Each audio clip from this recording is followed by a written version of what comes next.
लोभ यानी लालच ऐसी बुराई है जिसकी वजह से हमारे दूसरे सभी गुणों का महत्व खत्म हो जाता है। लालच की वजह से व्यक्ति कभी भी संतुष्ट नहीं हो पाता है और धनवान होते हुए भी गरीब बना रहता है। असंतुष्टि की वजह से जीवन से सुख शांति गायब हो जाती है। ये बात एक पुरानी कथा से समझ सकते हैं। पुरानी कथा के अनुसार एक संत कहीं जा रहे थे तो रास्ते में उन्हें सोने का एक सिक्का मिला। संत ने सिक्का उठा लिया। उनके साथ ही कुछ शिष्य भी थे।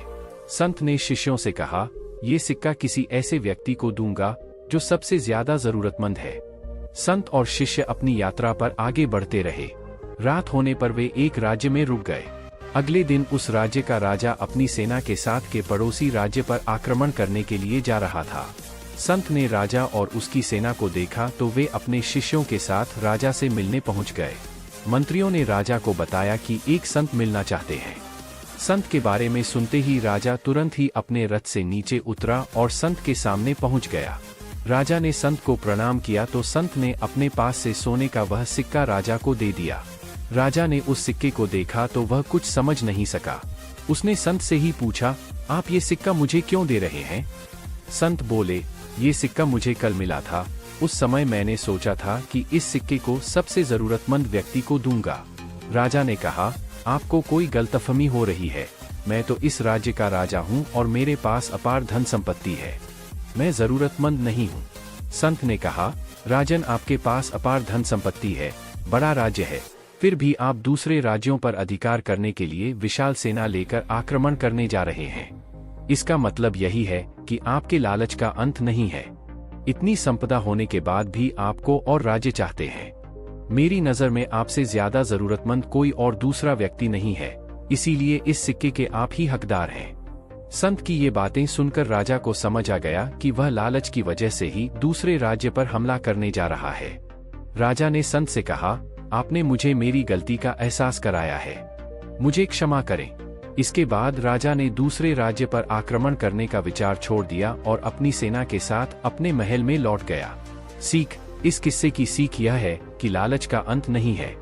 अगर कोई व्यक्ति धनी है और वह लालची है तो वह कभी भी अपने धन का उपभोग नहीं कर पाएगा, हमेशा दुखी और अशांत ही रहेगा। इसलिए इस बुराई को छोड़ देना चाहिए। लोक कथा के अनुसार पुराने समय में तिब्बत के एक क्षेत्र में 2 बौद्ध आश्रम थे। एक आश्रम का प्रधान बूढ़ा हो चुका था। उसे लग रहा था कि अब उसका अंतिम समय आ गया है। इसीलिए उसने अपने एक शिष्य से कहा कि तुम अपने दूसरे आश्रम जाओ और वहां से किसी योग्य व्यक्ति को ले आओ जो इस आश्रम का प्रधान बन सके। शिष्य दूसरे आश्रम की ओर निकल गया। रास्ता लंबा था। एक आश्रम से दूसरे आश्रम तक पैदल चलकर पहुंचना होता था। इस यात्रा में 1 सप्ताह से भी ज्यादा का समय लगता था। शिष्य कुछ दिनों के बाद दूसरे आश्रम पहुंच गया। उसने वहां के प्रधान से कहा कि हमारे आश्रम के प्रमुख अब बूढ़े हो गए हैं और वे अब ज्यादा दिन नहीं जी पाएंगे। इसीलिए उन्होंने मुझे यहाँ भेजा है ताकि मैं यहाँ से एक किसी व्यक्ति को ले जाऊं और वह उस आश्रम का प्रधान नियुक्त किया जा सके। दूसरे आश्रम के प्रमुख ने कहा कि कल सुबह तुम उन सब को ले जाना। शिष्य हैरान था। उसने कहा कि उन सबको? मुझे तो केवल एक ही व्यक्ति को लेकर आने की आज्ञा मिली है। इतने लोगों को ले जाने क्या लाभ? हमारा आश्रम वैसे ही गरीब है, इतने लोगों की व्यवस्था वहां कैसे हो पाएगी? आश्रम के प्रधान ने कहा कि तुम नहीं समझते हो, यहाँ से सैकड़ों जाएंगे, लेकिन वहां कोई एक भी पहुंच गया तो इसे तुम अपना सौभाग्य समझना। अगले दिन आश्रम से 100 लामा उस शिष्य के साथ चल दिए। रास्ते में कई राज्य आते थे। अगले ही दिन 100 लामाओं में से अधिकतर अपने अपने राज्य के पास पहुंचते ही ये बोलकर चले गए कि मैं कुछ दिन माता पिता और परिवार के साथ रहकर आता हूं, मैं यहाँ बहुत दिनों से नहीं आया हूँ। इस तरह 1 सप्ताह के बाद शिष्य के साथ केवल 10 ही लामा बचे थे। अब शिष्य सोचने लगा कि दूसरे आश्रम के प्रमुख ने सही कहा था। अब देखते हैं इन 10 का क्या होता है। यात्रा चल रही थी, तभी कुछ सन्यासी आए और बोले कि हमारे आश्रम को प्रधान की जरूरत है, कृपया इनमें से किसी एक को हमारे भेज दें। इसके बाद 10 में से एक को उनके साथ भेज दिया। अब 9 लामा बचे थे। कुछ समय बाद एक राजा के कुछ सैनिक आए और बोले कि राजकुमारी का विवाह है और हमें 3 सन्यासियों की आवश्यकता है, कृपया 3 हमारे साथ चलें। शिष्य ने 3 को और भेज दिया। अब उसके साथ 6 ही बचे थे। कुछ समय बाद उनमें से भी 4 अपनी मर्जी से कहीं और चले गए। अब शिष्य के साथ 2 ही लामा शेष थे। तभी एक सुंदर स्त्री आई और उसने कहा कि मैं पहाड़ों में पिता के साथ रहती हूँ। आज पिता बाहर गए हैं। रात में मुझे डर लगेगा। कृपया कोई एक सन्यासी सिर्फ एक रात के लिए मेरे साथ चले, जिससे मेरा भय दूर हो सके। सुंदर स्त्री को देखकर दोनों लामा जाने के लिए तैयार हो गए। तब शिष्य ने स्त्री से कहा कि आप अपनी मर्जी से किसी एक को ले जा सकती हैं। स्त्री ने दोनों लामाओं में से कम उम्र वाले को चुन लिया। इसके बाद शिष्य के साथ सिर्फ एक लामा बचा था।